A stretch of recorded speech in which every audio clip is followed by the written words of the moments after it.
Hello and welcome to my weekly podcast, Through the Bible in 10 Years.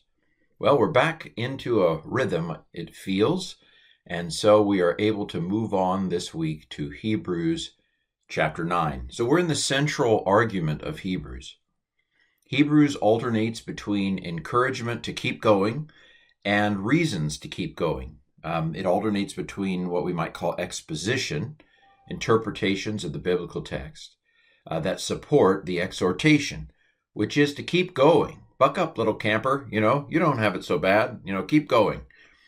And the central defense of keeping going has to do with atonement, which is why I think I can't think of any other way to explain reasonably the focus on atonement and on Jesus' superior priest, sacrifice, and sanctuary. I can't think of any reason to make that focus unless worries about atonement were at the very heart of why the audience was in danger of not keeping going. I've speculated that it's because the temple's been destroyed and they're worried about, well, how are we going to get atonement? The temple's not here anymore. But chapter 4, actually 4:14 is where the central exhortation, I would say, really starts. Chapter 5 then talks about how Jesus was appointed as a priest. We have a brief interruption for the central exhortation of Hebrews in 5:11 to 6 something. But then we get back into the argument in chapter 7. Jesus is a greater high priest. He's a priest after the order of Melchizedek. Chapter 8 begins to talk about the new covenant, that there is a new covenant. And of course, the focus of this new covenant for Hebrews is in the heavenly sanctuary, that the means of atonement and the place of atonement is far superior in the new covenant because Jesus is a heavenly priest. He wouldn't be a priest, chapter 8 says, if he was on earth. But he's a minister of the true tent, which is in heaven, which the Lord made. And so we hit with chapter 9. Chapter 9 is really the very heart of Hebrews. The very center of Hebrews is, I believe, in Hebrews 9. Everything before Hebrews 9 has been leading up to this, and then everything after Hebrews 9 will be kind of warming down after it. So this is the central argument, the nucleolus of the nucleus of the argument of Hebrews. And it is an argument about the superior sanctuary and the superior sacrifice, or shall I say superior offering of Jesus. And it's all here in chapter 9. So this is the heart. Welcome to the heart of Hebrews. So let's go ahead and begin with verse 1 here. Therefore, okay, that suggests that this follows naturally upon the previous chapter. The first something was having requirements of worship. Now, what is the first referring to here? It's a feminine word. I have interlinearbible.org, by the way, up if you're watching the video version of this. And since the previous chapter, you remember, of course, that the chapter divisions were introduced in the Middle Ages, in the 1200s. And so the chapter divisions were not there in the original Hebrews. And the audience of Hebrews would not have known of any chapter division here. And so if we want to know what first thing are we referring to, we have to look back in context, and it's clearly the covenant, the first covenant. So therefore, the first covenant also used to have requirements of worship. Okay, the author is going to set up a contrast between the way the earthly sanctuary functioned and the way that the new covenant sanctuary will function. So the first covenant, it had regulations of worship and a earthly sanctuary, an earthly holy place. So we're going to be contrasting, especially in this first part of the chapter, the earthly sanctuary versus the heavenly sanctuary. The first covenant had ordinances of worship, regulations of worship, requirements of worship. The word here, requirements, is basically instances of justice, instances of right. Interesting. So the first covenant had those, and a earthly sanctuary. Now, we get to verse 2. So in verse 2, the author is going to describe the earthly tent. And of course, it's the tabernacle that the author's in view. The author's not talking about Solomon's temple. The author's not talking about Zerubbabel's temple or Herod's temple. The author is talking about the wilderness tabernacle as a kind of, what is the theory behind the practice? Now, I think he is alluding to Herod's temple. That I think it's impossible to read this section of Hebrews for a first century Christian to read this. They're going to be thinking about the earthly temple. Right? It's natural. So even though this is a theoretical argument, so the author of Hebrews, and of course Philo does this too, you want to get back, or the idea is to get back to the theory behind the current practice. And so if we want to get to the root of atonement, let's go back to Exodus and let's talk about the first tabernacle. Okay, so verse 2. Now, for the first tent was prepared, in which were both the lampstand and the table and the presentation of breads, which is called holies, or the holy place. Sometimes we translate that. Now, what's interesting here is that he then goes on to say, verse 3, and after the second veil, and after the second veil, the tent which is called holies of holies. So this is a little confusing, but it's easy enough to understand. We just have to empty our mind of our expectations. What is going on here is the author of Hebrews is talking, we would talk about the two rooms of the tent. The author of Hebrews is talking about two tents. And we'll find out why the author of Hebrews is doing that in a moment. So when he talks about the first tent here, he's not talking about the whole earthly tabernacle.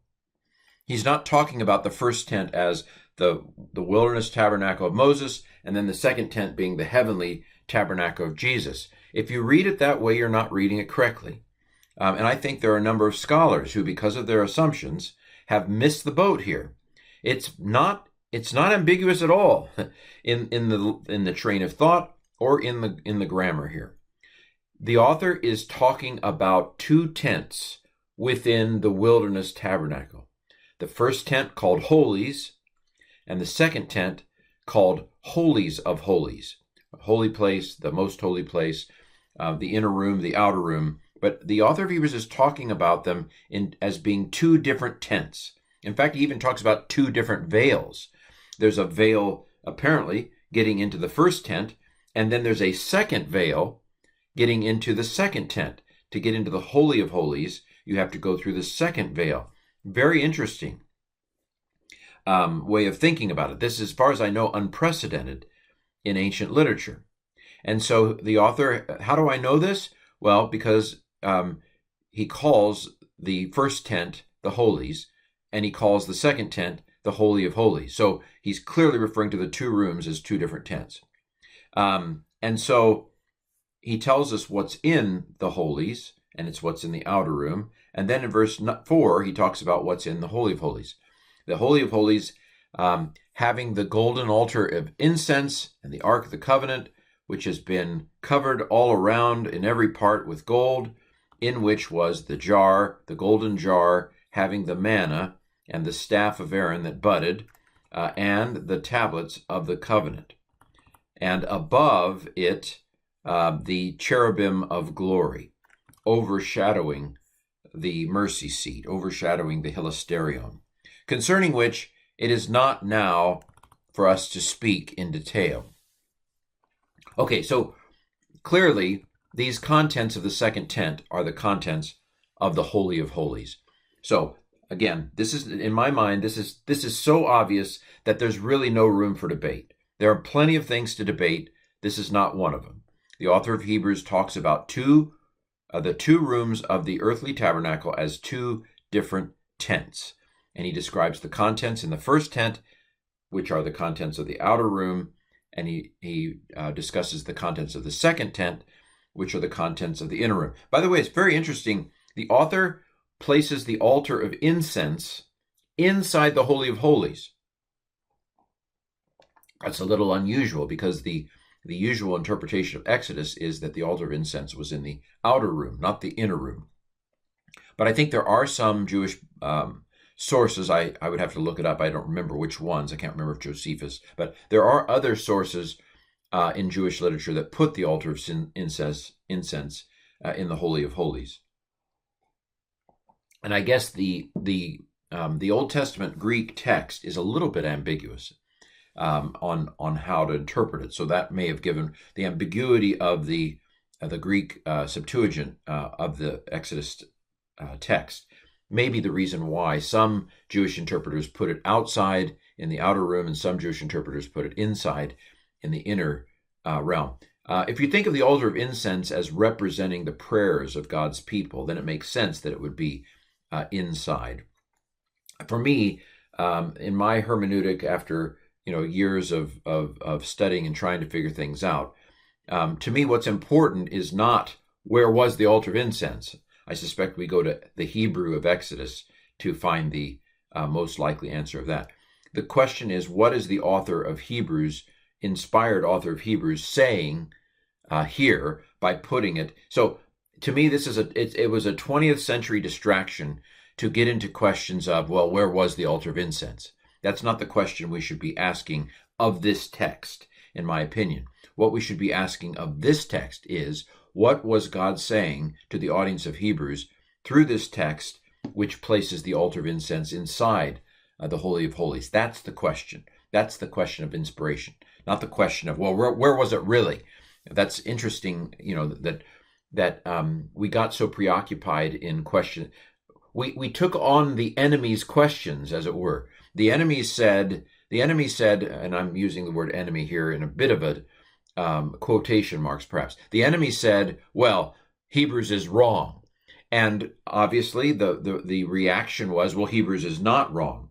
But in saying that Hebrews is not wrong, we took on the assumptions of the enemy, that whether or not Hebrews was right or wrong depended on historically where was the altar of incense. Where that's the wrong question. Hebrews is right. And Hebrews is right because the message of Hebrews is right. The question of history is a 20th century preoccupation on that level, in my opinion. So I'm not saying where the altar of incense was. I'm simply saying Hebrews is right as a self-contained text, one way or the other. And so it is possible, at least, that the presence of the altar of incense in the Holy of Holies here in Hebrews is meaning to symbolize in some way the prayers of God's people going directly to God. I can't prove that, but I don't just believe that out of the blue. There are reasons why that is somewhere in my mind, but I'm not going to stop here and do a word study all of a sudden to look it down. So there's a little homework for you if you want to, or maybe I'll come back next week having reminded myself why I think that that might be it. The interpretation of verse 5 or verse 6, is it? The interpretation of verse 5 here is very interesting. First of all, I want to point out that the word mercy seat, or overshadowing the Ark of the Covenant, hilasterion, is a very interesting word indeed. It means, Paul uses it in Romans 3:25, where he says that Christ has become our, and different versions translate it differently there. The King James and ESV translated, he's become our propitiation. The Revised Standard Version had expiation.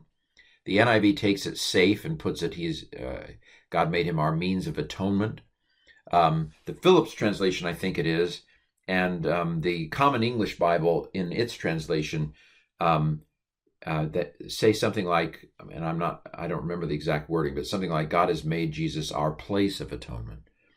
Because you can see here that this word, hilasterion,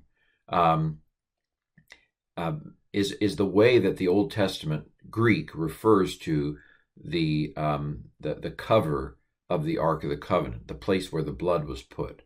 And so there's all kinds of metaphor probably going on here. I don't know that I can tell you exactly. I don't have a firm opinion on the overtones exactly, I think probably in this particular verse, it is simply referring to the top of the Ark of the Covenant, the mercy seat as it is sometimes called. But it clearly has echoes of atonement. Overshadowing the place of atonement would be a possible translation. I think overshadowing the cover of the Ark of the Covenant or something like that would be the referent. But just tuck that away, that the word used is hilasterion, mercy seat, cover of the Ark of the Covenant. And the cherubim overshadowed it. Now, the end of this verse, verse 5, is very interesting, concerning which it is not now for us to speak in detail. Now, a lot of translations take this to mean concerning which it is not now possible for us to speak in detail, meaning that these arguments that these elements are have all disappeared. And of course, if you saw the first Indiana Jones movie, they find it. It's in Tanis in Egypt, where Shishak, the Egyptian pharaoh, there's you almost miss it if you're not paying attention. There's a verse in the Old Testament which talks about after Solomon had built the temple, that Shishak, after Solomon's reign, Shishak comes from Egypt and plunders the temple and takes the implements back to Egypt. So that's the basis for that plot in Indiana Jones. Of course, they replaced them eventually, and there is a tradition that Jeremiah, it's not in the Old Testament, it's a intertestamental tradition, I believe, that Jeremiah hid the items from the Holy of Holies, waiting for the restoration. And of course, there are still people today that talk about the Ark of the Covenant being hidden somewhere. You read those on the the prophecy channels sometimes. I don't think it's likely to be true, but it reminds me of some of the stuff that people make up, and it spreads like wildfire on social media, and then it later turns out that it's a hoax. But anyway, I on the other hand, I wouldn't be surprised if there is somebody who's made those implements somewhere hidden, but I doubt it. Well, that's not really what the verse says. It is a possible interpretation of the verse, that the verse is saying, well, nobody's seen these for a long while. It's impossible for us to speak about them because we haven't seen them in a long time. And I do think that when Ptolemy in 63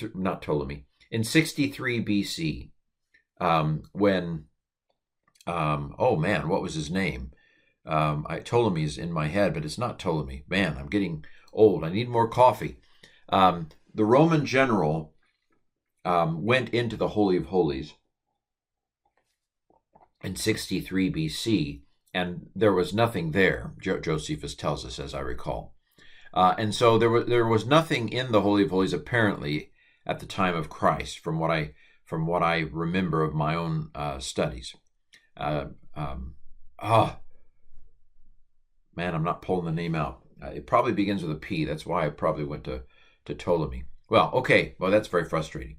Well, my hunch is that what this verse is saying is that this verse is saying that I don't have time to talk about it.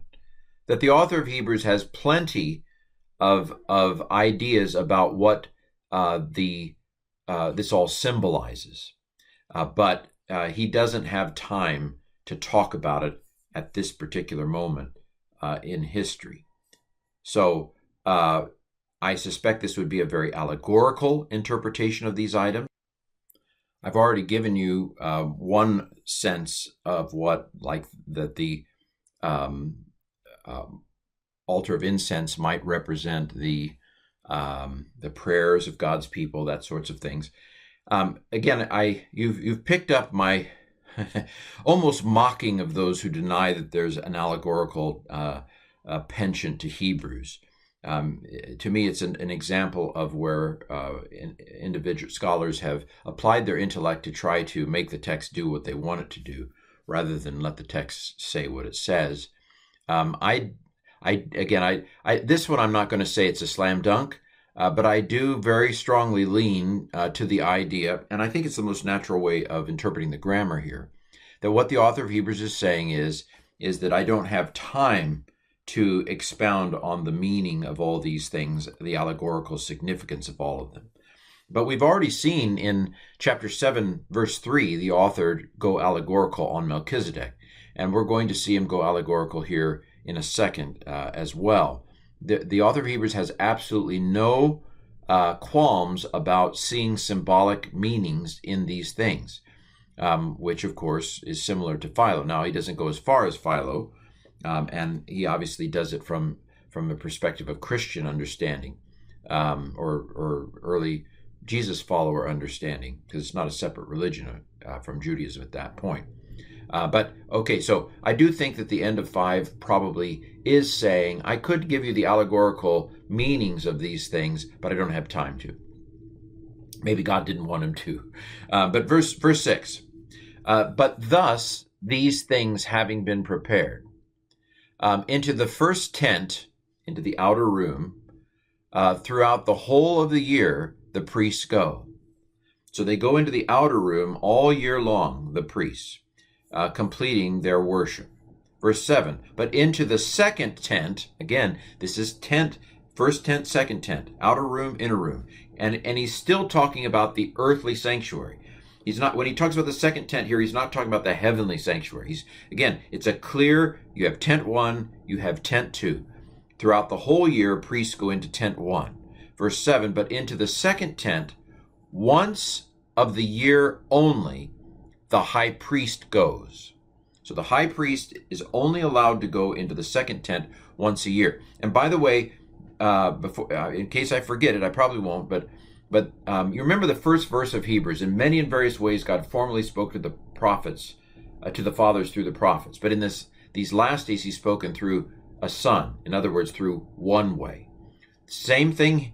We're setting up for the same allegory here. The first tent, as we're going to see, represents the first covenant in the allegory. And it involves continual offering, priests throughout the year going in. The inner room, the second tent, represents the once and for all sacrifice of Jesus. Okay, so once throughout the year only, the high priest goes into the second tent, not without blood, which he offers concerning himself and the sins committed in ignorance of the people. Now here I've been helped by David Moffat quite a bit. I don't agree with Moffat on many things, but he has helped me to picture this better than I might have at one time. The animal was actually slain in the courtyard, right, at the bronze altar, and the blood was offered. So this to offer is not the same as to sacrifice, is what I'm getting at here. The animal was sacrificed in the courtyard, but the offering was made in the Holy of Holies. So the animal is killed outside the tent, and then the blood is brought into the inner room, and then into the outer room, and then in the inner room, into the Holy of Holies, and there is where the offering takes place. The offering does not take place at the place of sacrifice. The offering takes place in the innermost sanctum. So the high priest goes once a year into the innermost sanctuary, not without blood, which he offers concerning himself and concerning the sins, the sins of ignorance of the people, the ignorant acts of the people.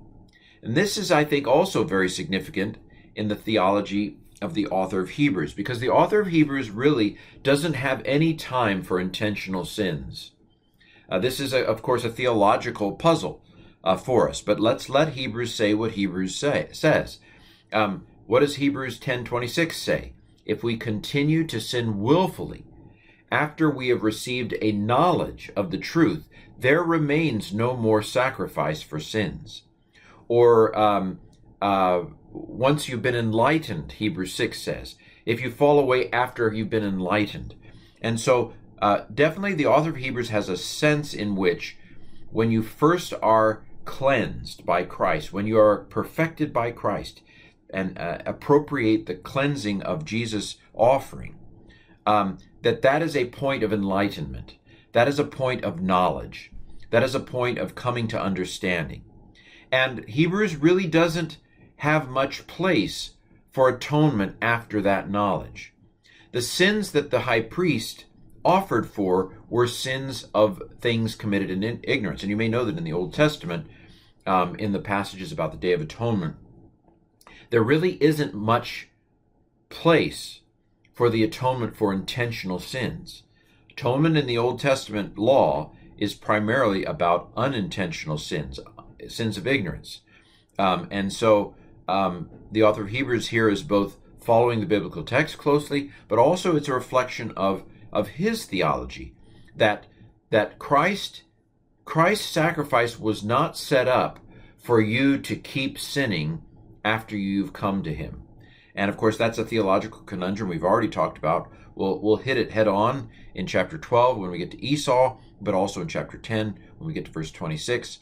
I'm going to leave off that discussion for now. I just want to point out that this atonement for the sins committed in ignorance is a significant, I think, piece in Hebrews theology of enlightenment when you come to Christ, and of the lack of atonement for intentional sins after you've come to Christ.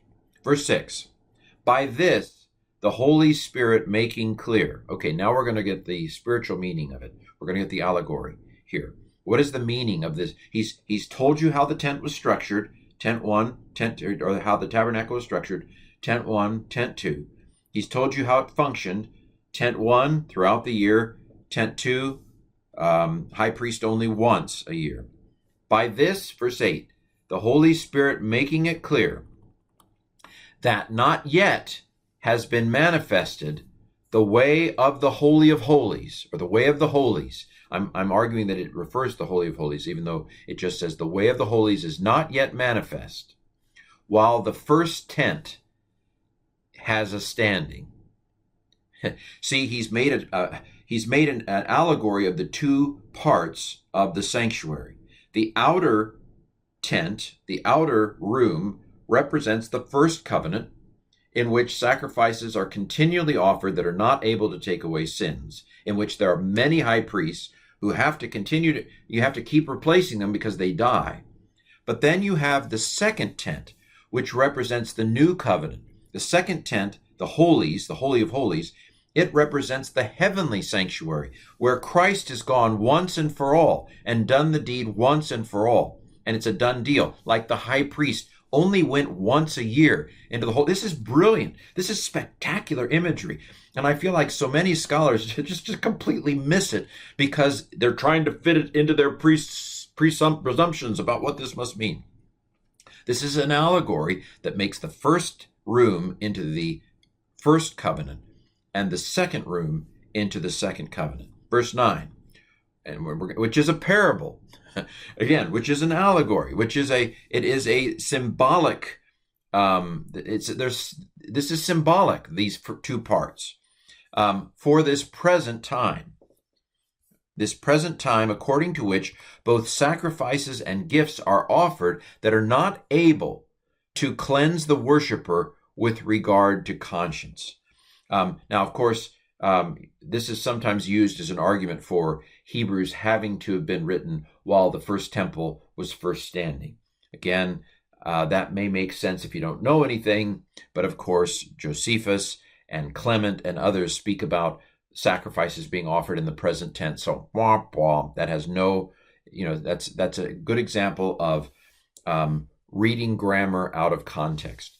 We know historically that Jews continued and Christians continued to talk about offerings in the temple in the present tense. And of course, as I said in a previous video, it would not have been obvious to them that the temple was done until after the Bar Kokhba revolt. And of course, there's an obscure article way back in the 80s or 70s that argued that maybe they continued to offer sacrifices on the site of the temple. As far as I know, we have no evidence for that at all. I mean, it's possible, but that's a attempt. That's a solution in search of a problem. But what we are seeing here is that the outer room symbolizes this present time. this present age, the age of continual sacrifices, the age of continual offering by earthly priests. And we also see here that those earthly sacrifices are not able to cleanse perfect the conscience. Perfecting the conscience here, as we'll see when we get to chapter 10 next week, Lord willing, perfecting the conscience has the idea of sins being cleansed and your consciousness of sins. Therefore, no more sins. We're empty here. You're not conscious of sins because there's nothing in the tank. There's no sins in the tank. They're all cleansed. You've been perfected. The sins have been removed. You've been cleansed. But the earthly sacrifices, Hebrews 10 says, were never able to take away sins.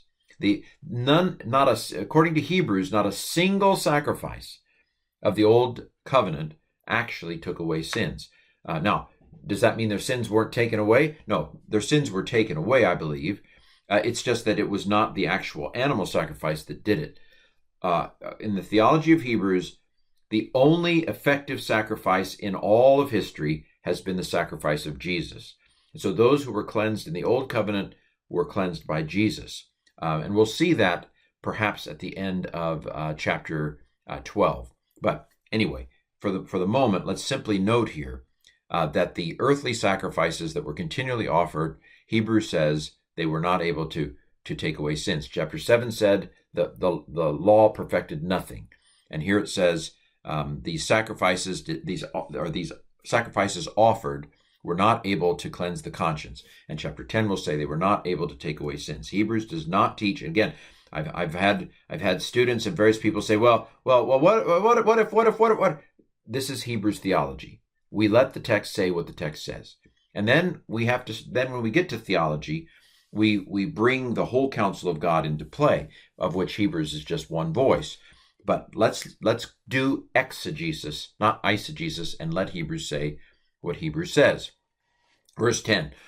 So it's not able to perfect the conscience, the worshiper with regard to conscience, verse 10, only with foods and drinks and various washings, requirements of flesh. Again, this is the dualism of Hebrews, flesh and spirit. It is there. It's not Gnostic. It's not even Platonic. But there is a dualism in Hebrews, if we listen to it. Ordinances of the flesh until the time being imposed of Reformation. First covenant time stuff that relate to the body. They wash the body. Their foods and drinks, which relate to the body. But we're going to see that what Jesus did relates to the spirit, verse 11. So there's a men de construction.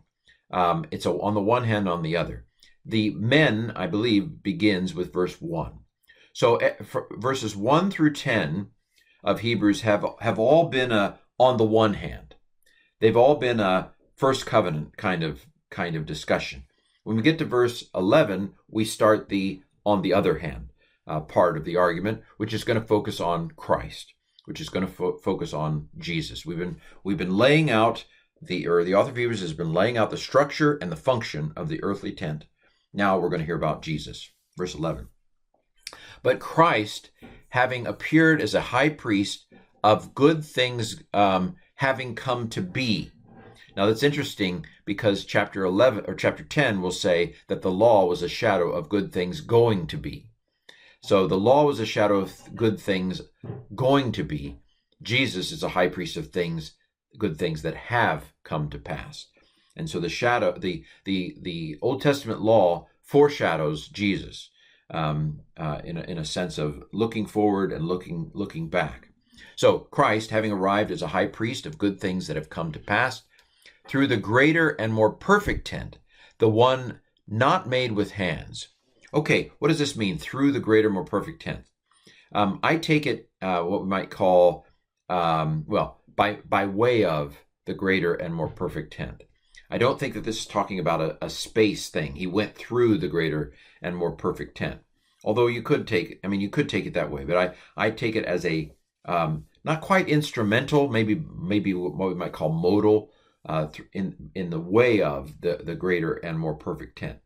The one that was not made by hands. This is find in Philo. We find it in Acts 7 in Stephen's sermon. this idea that the earthly tent was made by hands, but the Lord made the heavenly tent. Now that's again a contrast that relates to the dualism of Hebrews.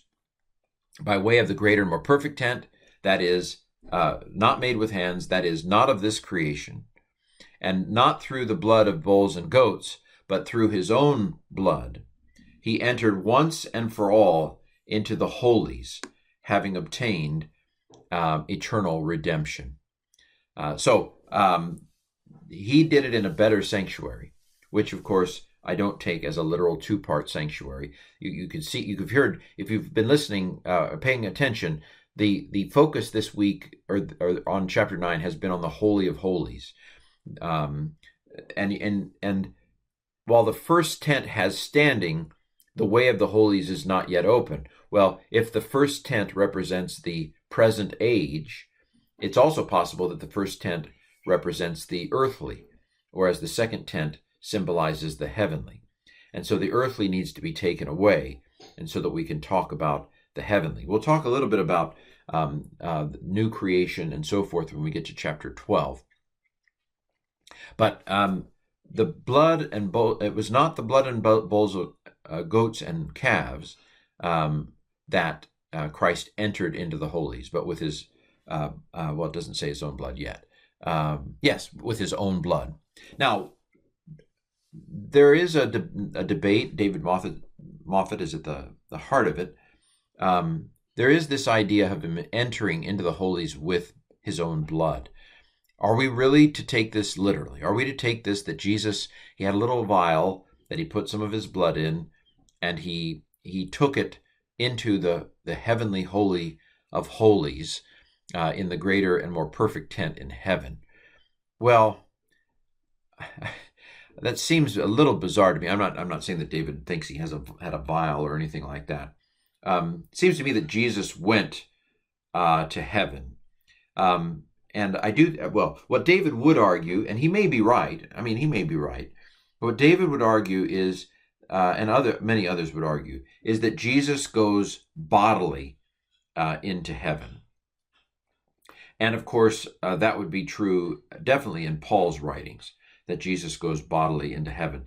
I'm not quite sure how to take Hebrews with regard to, because of this dualism between flesh and spirit. So let me just mention that as an issue that I want to track as we go through the rest of this. Is this talking about Jesus going in bodily form, or does Jesus go into heaven in spiritual form? Or a compromise would be that Jesus goes into heaven in a spiritual body. Let's track that debate. That may not be of interest to you. Maybe Hebrews doesn't have enough information to tell us. But he went with, and of course it doesn't say with his own blood here.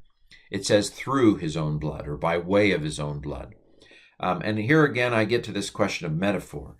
You could one possible way of conceptualizing the metaphor here is to see Jesus' death on the cross as similar to him as the animal being slaughtered at the altar. So the animal slaughtered at the altar is in the courtyard, right? So you could say that Jesus is sacrificed at the cross, which is like the courtyard. And then Jesus goes into the heavenly holy of holies, which is like the high priest going into the most holy place, the second room of the earthly sanctuary. And the high priest takes the blood in there to offer, and Jesus takes his body to heaven where God is, which is the Holy of Holies. That's a parallel where the sacrifice takes place at the cross, but the offering takes place in heaven, as it were. Now, part of me wonders if we're trying to force the author of Hebrews to be more rigorous or consistent in his metaphors than he is or needs to be. But these are issues that get debated. So I'm just throwing them out there. Verse 13, for if the blood of goats and bulls and the ashes of a heifer, sprinkling those who have been made unclean, sanctifies them or makes them holy for the cleansing of the flesh, verse 14, very important verse, how much more will the blood of Christ, who through eternal Spirit offered himself blameless to God, will purify our conscience from dead works in order to serve the living God. Well, that's powerful. So, again, there's a contrast here, an argument from lesser to greater. We call that an a fortiori argument, or a minore ad minorem argument, or a kal vachomer argument in Hebrew. It's an argument from lesser to greater. Hebrew does it quite a bit. But so basically he's saying that if the blood of goats and bulls could make holy or make clean the flesh, then how much more will the blood of Christ cleanse your conscience, our conscience, which is a spiritual kind of cleansing rather than a physical kind of cleansing. I might add here that the author of Hebrews amalgamates several different Old Testament atonement images of various kinds and cleansing images. So we've had the Day of Atonement, but we also have here the ashes of a heifer ceremony, which was skin diseases. We're going to have the red thread, I think, before long here. Basically, the author of Hebrews has taken all of the different atoning and cleansing mechanisms of the Old Testament and balled them up into a ball and said Jesus is the reality that corresponds to all of them. There's no remainder. Every single means of cleansing and atonement in the Old Testament, Jesus is the reality behind them, and Jesus is the effective atonement and cleansing for them. Very interesting, again. So there's not just one, it's not a one-to-one between, well, Jesus represents the Day of Atonement, but he doesn't represent the sacrifice of Passover. Nope, it's all of the atonement means and cleansing means of the Old Covenant. They're all satisfied by Jesus, and they were all means of cleansing for the flesh. But Jesus, the blood of Christ, who through the eternal Spirit offered himself blameless to God. Now this is a verse that has intrigued me for 3 decades now, and I'm not quite sure whether I'm taking it correctly. So I'll go ahead and admit that I have very mixed senses of here. This is a verse where again, David Moffat would emphasize the blood of Christ as what he offers to God, that Jesus takes his physical body into the Holy of Holies and offers his physical body to God. Very important for David Moffat, and he may be right on that. He may be. I've always been intrigued by this statement, who through eternal Spirit, because it fits with what seems to be the dualism in general of Hebrews. Now, you can translate it, who through the Holy Spirit, and a lot of translations do that, and maybe that's what it's saying. Maybe it's both. I mean, we don't necessarily have to pick, but who through the eternal Spirit, by the way, the word "the" isn't there. That doesn't mean it's not the Holy Spirit, but it says literally, who through Spirit eternal. So we do know that the early Christians, Paul, for example, considered the Holy Spirit to be the Spirit of Christ as well as the Spirit of God the Father. So it may be that it's both, but I've for a long time wondered if this is a hat tip to the fact that it is in spirit that the angels are ministering spirits, right? The angels in the skies, they're ministering spirits. So is it that the author of Hebrews thinks of the spiritual realm, the heavenly realm as a spiritual realm, and therefore if you go to the heavenly realm, you go through eternal Spirit? Again, I'm not going to belabor the point here. Simply letting you know, if you didn't know already, about one segment of debate over the way Hebrews looks at the universe. But what is important is that he offered himself blameless to God. He was without sin, right? And he was tempted in every way as we are, but he was without sin. So he offered himself to God in the Holy of Holies of heaven, unblemished, blameless to God. And he can now cleanse our conscience from dead works. Dead works here are sins, works that lead to death, I think NIV says. That Jesus' sacrifice is powerful to bring that about. Okay. By the way, the idea of Jesus' death on the cross being a sacrifice is already a metaphor, right? Because the cross is an instrument of capital punishment. It's not a place of sacrifice. Now, for us, that's become a dead metaphor. A dead metaphor is a metaphor that's been used so long that you forget that it's a metaphor, because it's not new anymore. It's become literal, as it were, because it's become part of the language. But initially, nobody would have looked at the cross and said, or at least it would have taken a step. Romans certainly didn't view it as a sacrifice, and I don't think the Jewish leaders viewed it as a sacrifice. At some point, there was a moment where Jesus' death was compared to a sacrifice on the cross. I think it probably happened fairly quickly. Maybe even happened on the very day. Who knows? But it was a metaphor, because dying on a cross is not a sacrifice. It's an act. It's a capital punishment act. Okay. Well, by the way, part of my study of Hebrews has involved study of metaphor. I found Paul Ricoeur very helpful. He wrote a book called The Rule of Metaphor. Very helpful, very rich. The topic of metaphors. All right, and of course to serve the living God as opposed to dead idols. If the audience is Gentiles, that would stand out there, because their sacrifice to other gods certainly were ineffective. Okay, verse 15. And on account of this, he is a mediator of a new covenant, so that a death having taken place, it might come for the redemption of the transgressions under the first covenant. So we're getting our rain check. The Old Testament saints, Abraham's getting a rain check now that Jesus has died for sins. In order that those, let me see, do I have a purpose clause here? And to the redemption of the transgressions in the first covenant, those having been called, that those who have been called might receive the promise of eternal inheritance.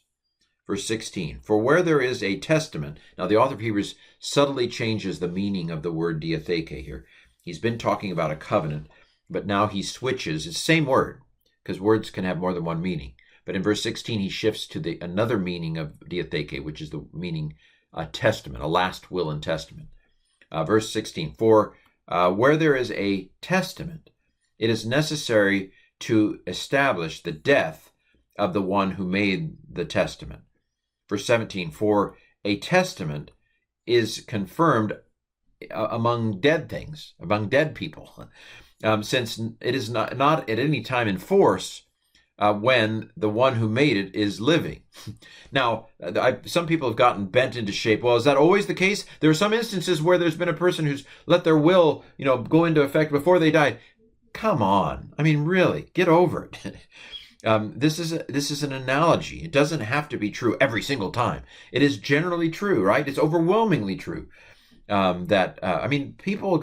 People get bent out of shape because they have assumptions that are either unexamined or don't hold water.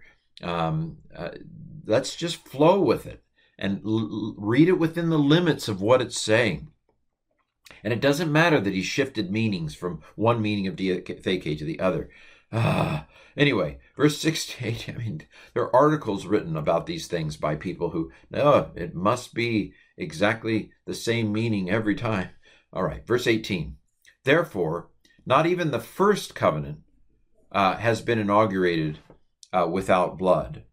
So the first covenant, now we're talking about the inauguration ceremony of the first tent in Exodus. So that's a different sacrifice, a different set of sacrifices. Verse 19, for every commandment having been spoken according to the law by Moses to all the people, so Moses read the law to all the people, having taken the blood of calves and of goats with water and scarlet wool and hyssop.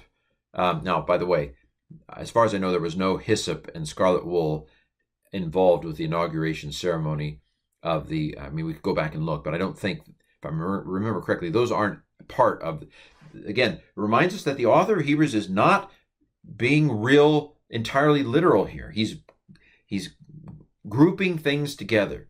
He's basically saying every single atoning sacrifice of the old covenant, every single cleansing ceremony, because the hyssop, that's part of another skin disease thing, scarlet wool, all of those find their equivalents in Christ. So this does not correspond exactly to the Old Testament, but the author of Hebrews is he's amalgamating all the different sacrificial pieces of the Old Testament puzzle and saying Jesus is the single reality that correlates to all of them. After doing that, after reading the entire law and taking that blood, both the book itself and all the people Moses sprinkled. Verse 20, saying, "This is the blood of the covenant which God commanded you." So this is the inauguration of the tabernacle. Verse 21, and he sprinkled the tent and all the vessels of the ministry with the blood similarly. He sprinkled them. Verse 22, and here, this is a well-known verse, and scarcely with blood, almost with blood, all things are purified according to the law. And without the shedding of blood, there is no forgiveness. Now, of course, the ironic thing is, Hebrews is saying that none of that blood shedding actually took away sins. Makes you wonder whether God was meeting the Israelites where they were in a world where there was lots of blood shedding, and that in fact, obedience is better than sacrifice. And of course, that in the end, God didn't, I mean, the sacrificial system helped humanity picture their need for atonement. But I do think that people get too attached to the symbol and miss the significance, because it's the significance of what the symbol means is why all those sacrifices were offered.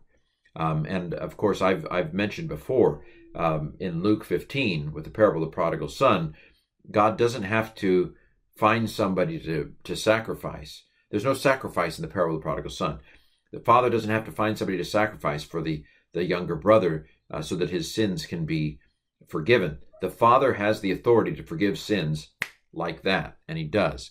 And so I think it's a distraction for us to assume that, no, this had to have happened. I think God did this because it was helpful. It was instructive. It was helpful for us, not because does God have to do anything? And so even though without the shedding of blood there is no remission, it wasn't any of these earthly sacrifices of the old covenant that were the shedding of blood. It was one time. It was Jesus, the shedding of Jesus' blood. That's the only blood that has actually been effective for atonement.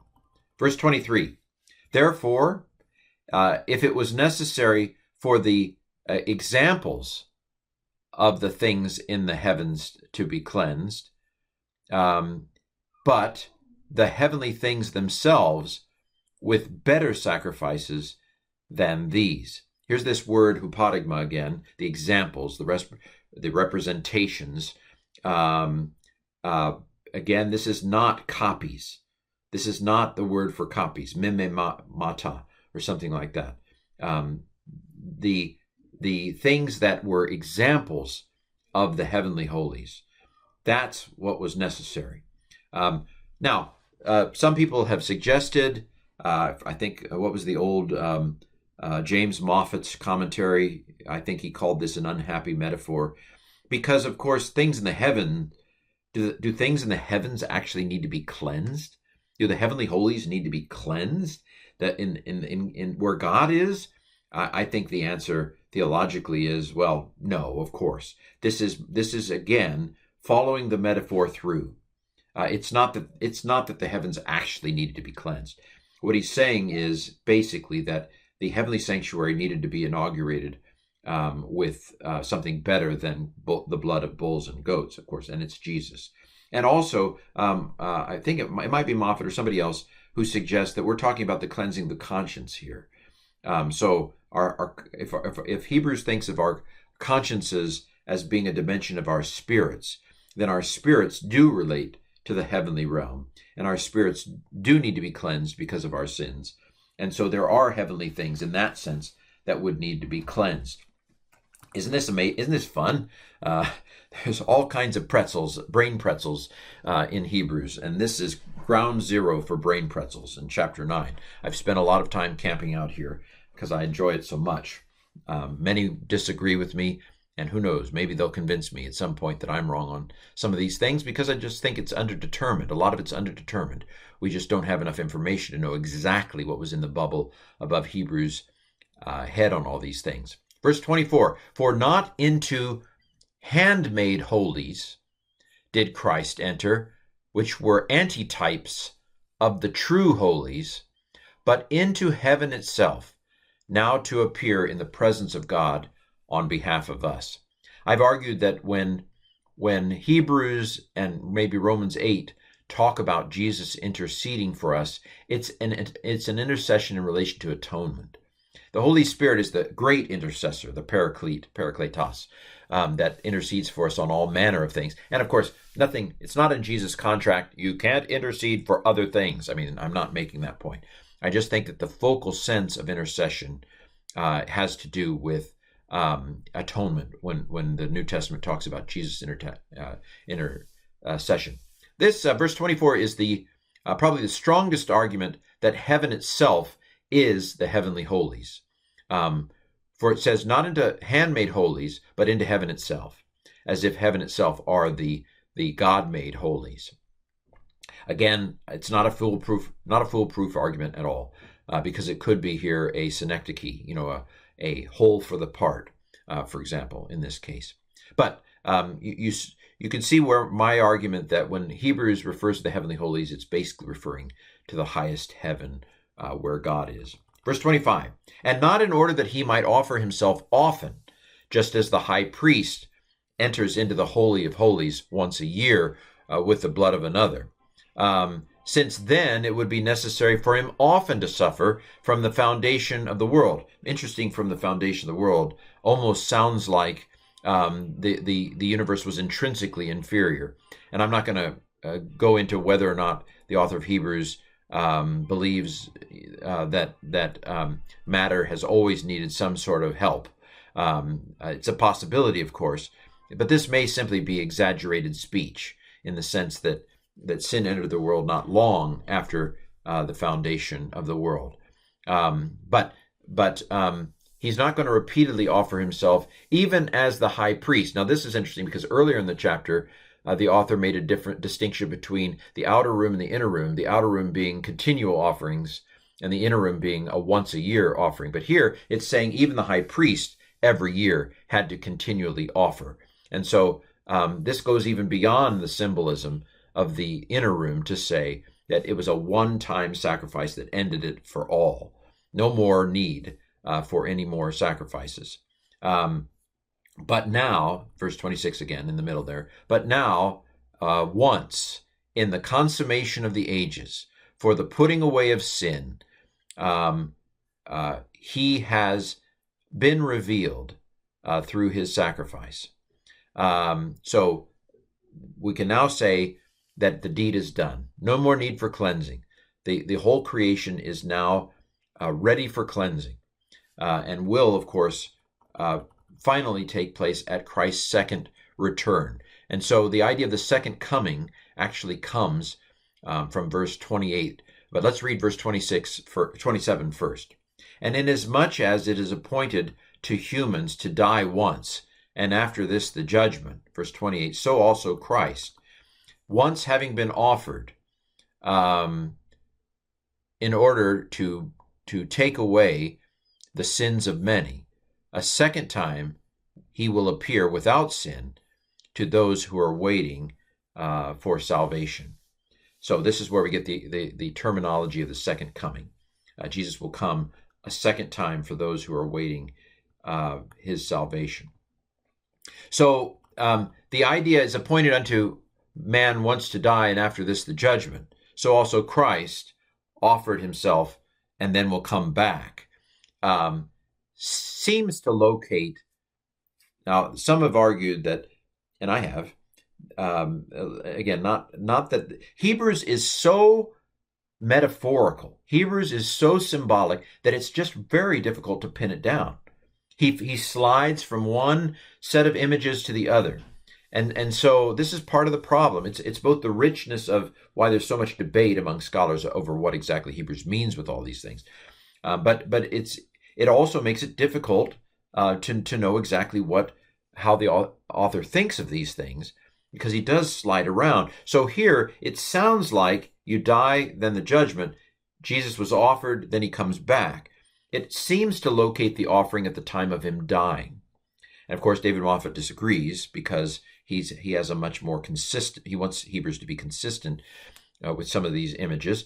I've argued, I have an article, The Archaeology of Hebrews Tabernacle Metaphor, in which I argue that there's just different images. This particular image here in 27:28, I've argued, again, I'm not 100% convinced, but I've argued that the offering seems to be at the cross here. He dies, and that's his offering. Yeah, and someone might say, well, wait a minute, the offering was in the Holy of Holies. The offering has to be in heaven. Well, this is all metaphorical, right? Heaven is not an actual sanctuary, literally. It's metaphorically a sanctuary. And so one of the things that I argue in that, I thought it was a brilliant article, if I don't say so myself, and yet I don't think it's gotten any attention. but I argue there that there's just multi-layers of metaphor here. That there are places where it's the cross where the sacrifice and offering is made. And then there are other places where it's the Holy of Holies where the offering is made. And I argue in that article that some of this corresponds to the developing metaphors within the Christian movement itself. That very early on, Jesus' death on the cross would have been seen as a sacrifice and an offering. But then Hebrews adds this whole other layer to it. And so it's like you have an archaeological dig. You've got layer 1, where this is the level of the metaphor. And then you've got layer 2, where this is the level of the metaphor. It's brilliant. It's spectacular. It's ingenious. It's inspired. It's wonderful. But our brains trying to make it into one single metaphor, I think, is a big mistake if we want to actually hear what Hebrews has to say. I skimmed a book in German that argued that Hebrews sees the judgment immediately upon death. You get to heaven and you're judged. I wasn't probably real favorable toward that book. I did a review of it. Of course, 2 Corinthians 5 kind of sounds like that. But the book went beyond that. The book went to argue that the second coming was when Jesus went to heaven. That's the part of the book that I disagreed with. The second coming here, I think, is when Jesus comes back to earth. I just don't see any way around that. Again, some people have trouble with the way the rapture has been portrayed, and so they throw away the second coming entirely. But here we have the idea he will be seen a second time by those who are awaiting his salvation, having been offered once to take away sins. Well, okay, this is a little bit of a longer one, but this is a rich chapter, the very center of Hebrews. So I hope you've gotten something out of it. Maybe the beginning of a long friendship with Hebrews 9. This is the beginning. I think it's the beginning of a beautiful friendship with Hebrews 9. It's a complex, brilliant piece of work. I wish somebody would ask me to write a commentary on it, but if nobody does on Hebrews, I will go ahead and at some point, if I don't die first or lose my brain, I will hopefully write up my explanatory notes anyway. So it will be in print eventually, Lord willing. Well, this has been Through the Bible in 10 Years.